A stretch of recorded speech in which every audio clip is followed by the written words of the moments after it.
right now. Democratic Representative Joe Sestak from Pennsylvania is here, and I got to say, this is one of those guys in Congress. You love him even if you disagree with him. So it's a pleasure to have you back on, Congressman. Thanks for being here.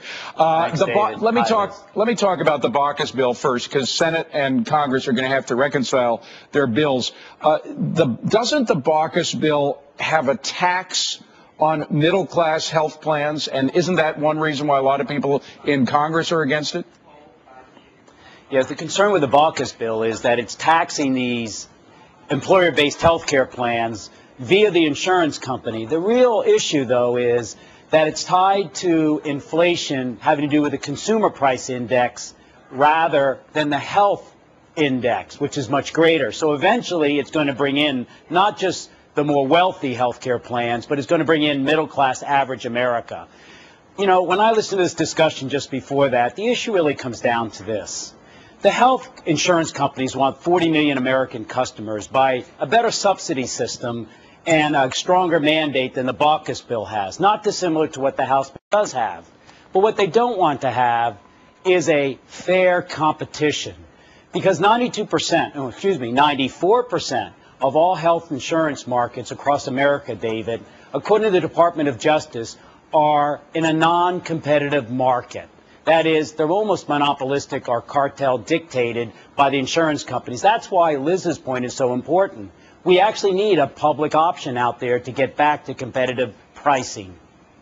Representative, I look at what's all before us, and we wonder specifically how this is ever going to get passed, and especially when you still aren't able to take your insurance across state lines if, for example, you get laid off, and the tort reform issue is not also front and center. Why are those things not being pushed a little more forcefully in any plan that comes out through the Democrats?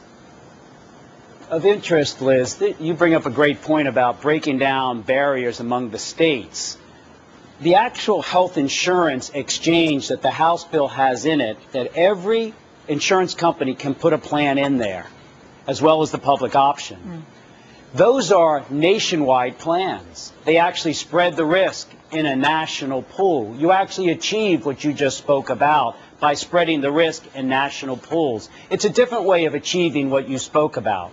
Now, you could explore that option of breaking down barriers among the states, but if you do that, you need a national level of benefits, because otherwise every insurance company will head to a state like Alabama, where they don't have certain minimum benefits mandated. And in fact, 9 states forbid any appeal if your insurance company differs and denies you coverage. So if you live in Pennsylvania and you bought a plan, let's say in Alabama, and that's where the company is home domiciled, we could not argue being denied coverage of some benefit later on down the road. So you'd have to approach it a different way. The issue really does, I think, come down to this. 40 million Americans, large market for the insurance companies to have.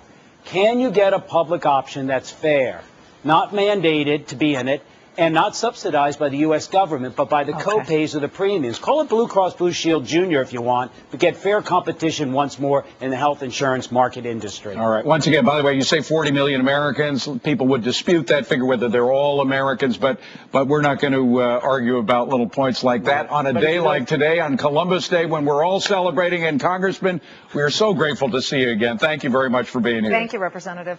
Thanks for having me, both of you. Appreciate it. Well, the Dow losing a little.